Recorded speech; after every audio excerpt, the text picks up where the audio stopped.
예, 2017년 대서양을 횡단하던 스텔라 데이지호가 침몰한 지 5년이 지났습니다. 침몰 당시 2명의 필리핀 선원은 극적으로 구조가 됐지만 한국인 8명을 포함해서 22명은 아직도 가족의 품으로 돌아오지 못하고 있습니다. 지난해 5월 법원은 스텔라 데이지호 선사 대표에게 징역 6개월을 선고했는데 실종 선원 가족들이 최근 침몰 참사 책임자에 대한 처벌을 촉구하는 고소고발장을 검찰에 제출했습니다. 관련 내용 스텔라 데이지호 대책위원회 허경주 부대표와 함께 자세히 짚어보겠습니다. 예, 부대표님 어서 오십시오. 예. 부대표님 역시 스텔라 데이지호 실종 선원의 가족분이라고 들었습니다. 지난 5년간 참 힘든 시간을 보내셨을 것 같은데 어떻게 지내오셨는지요? 네, 스텔라 데이지호에 탑승하고 있었던 2등 항해사 허재용이 저희 막내 동생입니다. 네. 저희 가족들뿐만 아니라 저희 시민사회에서 도와주시는 대책위 분들 모두가 같이 지난 5년 동안 이 스텔라 데이지호 침몰 원인을 밝히기 위해서 참 열심히 뛰어다녔는데요. 지금까지도 저희는 청와대 앞에서 매일매일 스텔라 데이지호 2차 심해수색을 촉구하는 피켓팅을 진행하고 있고요. 그리고 이 사건에 관심을 가져주시는 시민사회에서 연대를 해주셔서 현재는 스텔라 데이지호 대책위원회가 발족이 되고 그를 통해서 다양한 활동을 하고 있습니다. 네, 1차 심해수색이 중단이 되지 않았습니까? 네. 결국 이제 유해 수습이 안 된 그런 상황인데 이게 중단된 이유는 어디에 있습니까? 2019년 2월에 대한민국에서는 최초로 심해수색이 실시가 됐어요. 선박의 침몰 원인을 밝히기 위해서 심해수색이 했던 것은 처음이었는데요. 네. 안타깝게도 처음이다 보니까 공무원들이 숱하게 시행착오가 있었고요. 최종적으로 실패했습니다. 여기서 실패라는 의미는 선박의 침몰 원인을 밝히는 것도 실패했고 당시 수거했었던 블랙박스도 복원을 못했고요. 그리고 무엇보다도 당시 현장에서 선원의 유해가 발견이 됐었는데 그대로 돌아왔습니다. 정부에서는 이렇게 말을 해요. 당시 1차 심해수색 계약서에 유해를 수습하는 조항이 없었다. 그래서 그냥 계약상 그 유해 수습을 할 수가 없었다라고 이야기를 하거든요. 네.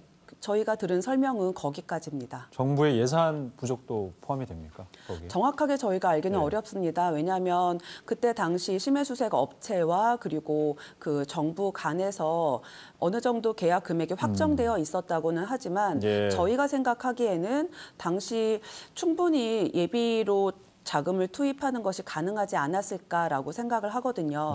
결국에는 예산 문제라기보다는 의지 부족이었다고 생각을 합니다. 지난해 9월에 국가인권위원회가 국무총리에게 스텔라 데이지호 2차 심해수색 정부가 해야 할 책임이다라는 결정문을 보냈는데 이후에 정부의 움직임이 있습니까? 그러면? 국회에서는 작년 9월 인권위에서 결정문이 나오고 난 이후에 2022년도 정부 예산안에 스텔라 데이지호 2차 심해수색 예산을 편성하기 위해서 노력을 정말 많이 해주셨어요.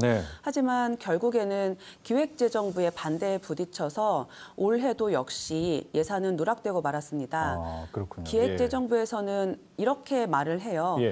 국가를 위해서 희생한 군인이나 경찰이 아니라 민간 선사의 사고에 대해서 국가가 추가 예산을 투입한다면 선례가 되기 때문에 안 된다라고 말을 합니다.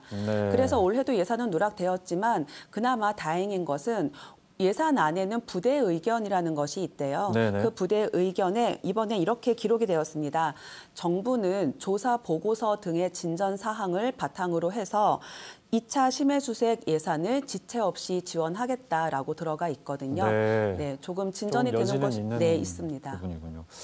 이게 참사가 일어난 지 5년이 지났지만 진상규명이 제대로 안 되는 것 다 이런 부분들 때문에 그런 거 아니겠습니까? 그렇다 보니까 이 침몰 참사 책임자에 대한 처벌조차 제대로 진행이 되지 않고 있는 그런 상황에서 지금 대책위 측에서 고소고발장을 직접 또 검찰에 제출하셨습니다. 이게 어떤 내용이 담겨 있는 건지 정리를 좀 간략히 해주신다면요.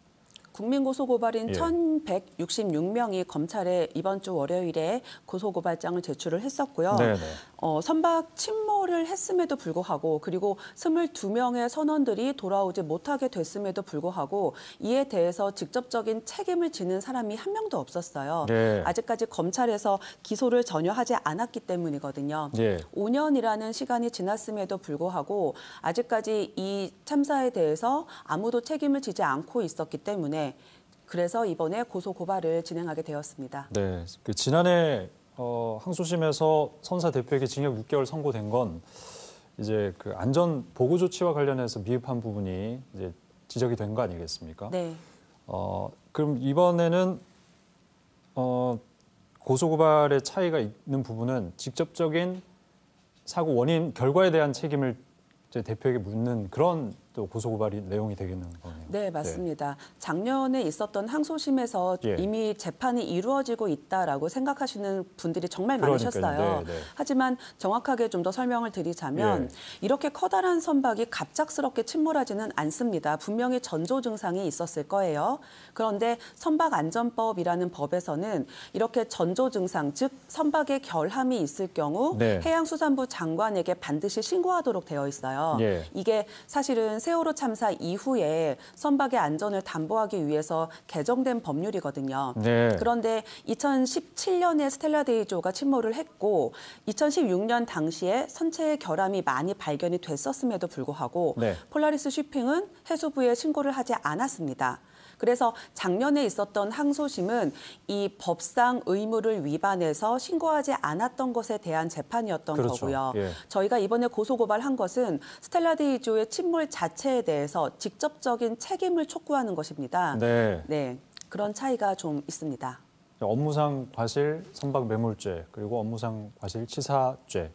이와 관련된 이제 고소고발이 진행되는 거죠? 네, 일단은 그렇게 두 가지로 진행을 했는데요. 추가적으로 법리 검토를 계속 진행을 하고 있습니다. 저희 대책위에는 민변에서 저희 대책위를 지원하는 법률 지원단이 구성이 되어 있는데요. 그쪽 소속 변호사님들께서 추가적으로 법리 검토를 통해서 추가적인 고소 고발을 조만간 진행하는 것으로 알고 있습니다. 네, 이제 일부 범죄에 대해서는 공소시효가 얼마 남지 않은 그런 상황인데 빨리 좀 진행이 됐으면 하는 바람 저희도 계속 지켜보도록 하겠습니다. 오늘 말씀 감사합니다. 고맙습니다. 고맙습니다.